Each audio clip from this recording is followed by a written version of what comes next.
हाय, नमस्कार सर्वांना. मी सुनीता. सगळ्या माझ्या गोडताईंचं, मैत्रिणींचं आपल्या पुन्हा एका नवीन व्हिडिओमध्ये अगदी मनापासून स्वागत करते. सर्वांना श्री स्वामी समर्थ. तुमचा सगळ्यांचा आजचा दिवस खूप छान, आनंदाचा आणि आरोग्यदायी जावो अशी स्वामींच्या चरणी प्रार्थना करते आणि आजच्या व्हिडिओला सुरुवात करते. तर पौर्णिमा म्हटलं म्हणजे सकाळ सकाळी सर्वात अगोदरचं काम म्हणजे आपलं देवघर स्वच्छ करणं, व्यवस्थित सगळे देव वगैरे सगळे आजच्या दिवशी मी क्लीन करून घेतलेले होते सकाळी.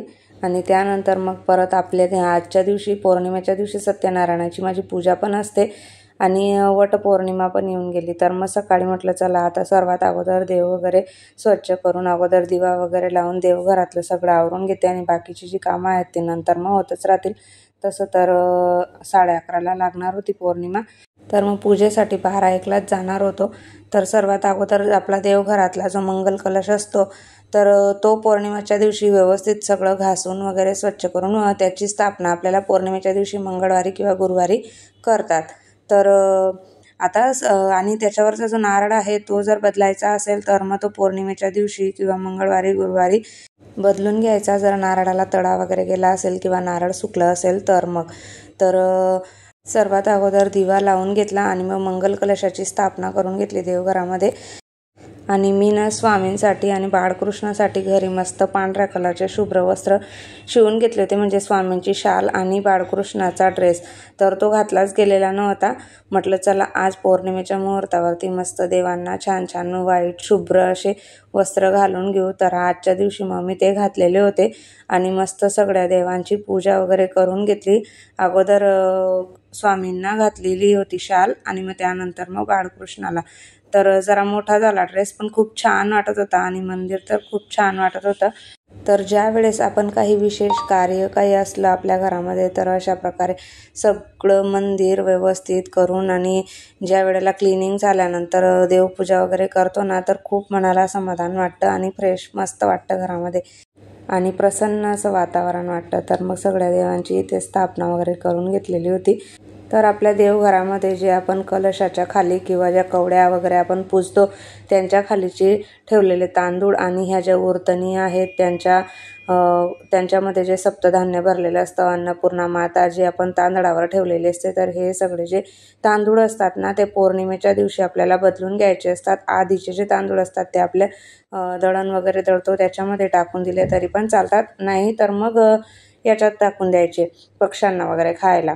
तर ते आपल्याला आजच्या दिवशी बदलून घ्यायचं आणि जे धान्याचे वगैरे भरलेल्या उरतणी असताना ते सगळं आपल्याला दर पौर्णिमेला ते जे सगळं आपले भांडे वगैरे आहेत किंवा देवांचे ज्याच्यामध्ये आपण तांदूळ ठेवलेले असतात ते सगळं स्वच्छ करून मग पौर्णिमेच्या दिवशी भरून घ्यायचे, नवीन धान्य त्याच्यात टाकून घ्यायचं. तर असं आजची देवपूजा इथं अशी झालेली होती आणि मस्त छान सगळ्या देवांना गंध इथं लावून घेतलेला होता. तर मी गंधाचं काय करते, जे माझ्याकडे ओलं चंदन आणलेलं असतं ना त्याच्यामध्ये थोडंसं गुलाबजल काढून एका डब्बीमध्ये काढून ठेवते आणि मग ते रोज सगळ्या देवांना लावत असते. तर असा गंध मी इथे तयार करून घेतलेला असतो. मस्त मुकुट पण आणलेला होता. हे माझी सिद्धी गुजरातला गेलेली होती ना तेव्हा तिथून तिने बाळकृष्णासाठी हे मुकुट आणलेले होते आणि आधीचा जो एक होता ना तो असे 2 मुकुट तिने आणलेले होते. मस्त वाटतात ते आणि परफेक्ट असे बसतात मस्त बाळकृष्णांना. तर मी पिवळा आहे तो वापरण्यासाठी काढून घेतलेला होता आणि हा ठेवलेला होता. म्हटलं चला आज नवीन वस्त्र घातलेलं आहे बाळकृष्णाला तर मग मुकुट पण मस्त नवीन असं घालून घेऊया. तर ते पण घातलेलं होतं आणि मस्त छान असे फुलं वगैरे ठेवून आजची पूजा माझी अशी इथे झालेली होती.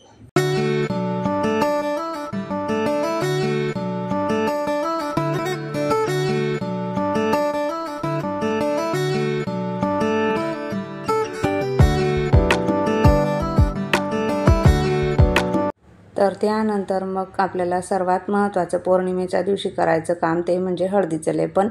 तर हळदीचं लेपन इथे करून घेतलेलं होतं. मी सारखं तुम्हाला का दाखवते, कारण पौर्णिमेला हळदीचं लेपन आवर्जून करा. जर गुरुवारी मंगळवारी तुमचं जमत नसेल तर पौर्णिमेच्या दिवशी आवर्जून करा, खूप छान अनुभव येतात. तर पूजेचं ताट इथे तयार झालेलं होतं आणि मग आता निघालेली होती पूजेला. सगळ्या जणी मस्त छानपैकी तयार होऊन हा आपल्या खरं म्हणायला गेलं तर सौभाग्याचा सण आहे. वटपौर्णिमा म्हटली तर कुठल्याही सणापेक्षा आपल्यासाठी काही कमी नाही आहे. तर सगळ्या जणी ह्या दिवशी सुवासिनी मस्तपैकी छान छान तयार होऊन आपल्या या सौभाग्याच्या सणाच्या दिवशी मस्त छान सगळ्या तयार होऊन वडाची पूजा करण्यासाठी जातात. वडाला कच्चा सूत या दिवशी बांधला जातं, त्याच्या 7 फेऱ्या घातल्या जातात आणि मस्त छान पूजा केली जाते आणि सुवासिनींना पण हळदी कुंकू लावून पूजा करून त्यांची ओटी भरली जाते. तर अशी पूजा ही सौभाग्याची जन्मोजन्मी किंवा 7 जन्मी हाच नवरा मिळावा आणि पतीचं दीर्घ आयुष्यासाठी ही आजची पूजा अशी केली जाते. तर म्हणूनच ह्या सणाला सौभाग्याचा सण असं म्हणत असतात. तर अशा पद्धतीने मस्त छान अशी आमची इथं पूजा चाललेली होती. सगळ्या जणींनी आम्ही पूजा वगैरे करून घेतली आणि मग त्यानंतर मग आम्ही वडाच्या झाडाला धागा बांधून फेऱ्या घातल्या.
धागा वगैरे बांधून झाल्यानंतर मग तिथे सगळ्या जणींनी नमस्कार केला आणि ज्यांच्याकडे पोथी असेल सत्यवान आणि सावित्रीची तर या दिवशी खरंच नक्की वाचायला हवी आणि नसेल तर मग आपण मोबाईलमध्ये वगैरे लावू शकतो.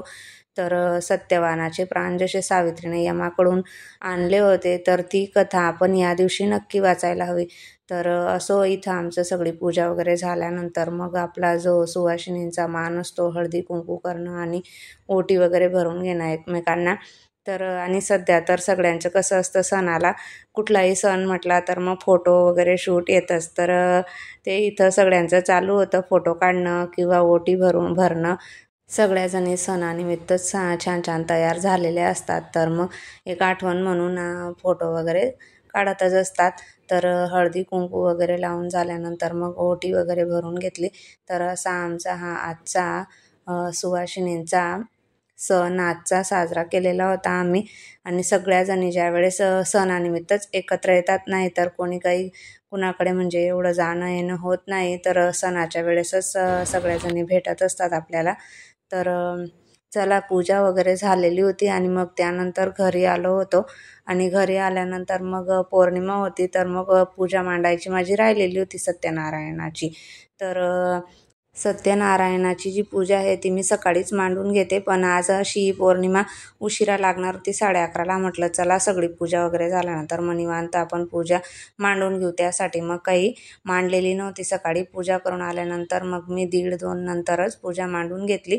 म्हटलं संध्याकाळी मग पोथी वगैरे वाचून होऊन जाईल. तर पूजा मांडायला इथं सुरुवात केलेली होती आणि जो माझा बाजट होता ना म्हणजे चौरंग, तर त्याच्यावरती मंदिर ठेवलं गेलं. मंदिर खूप खाली वाटत होतं, तर मग खाली मंदिर ठेवायचं नसतं जमिनीवर.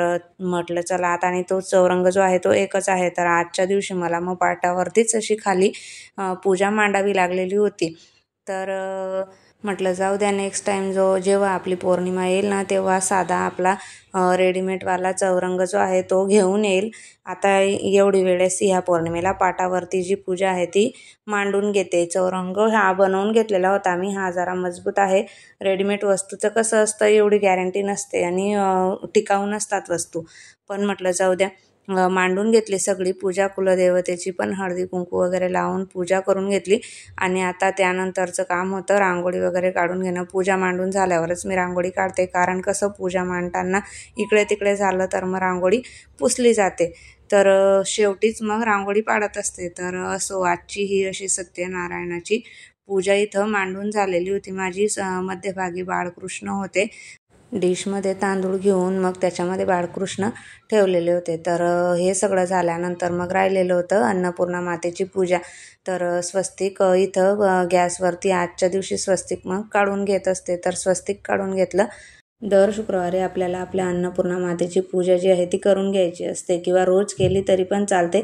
आणि नसेलच जमत शुक्रवारी तर मग पौर्णिमा आणि अमावस्या असे जे ठराविक आपले सणवार असतात त्या दिवशी तर आवर्जून केली पाहिजे. तर असो आजची इथं पूजा माझी झालेली होती.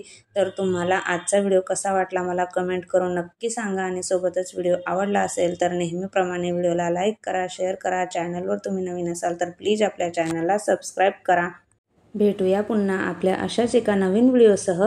तोपर्यंत सर्वांना बाय आणि सर्वांना श्री स्वामी समर्थ. व्हिडिओ पूर्ण बघितल्याबद्दल धन्यवाद.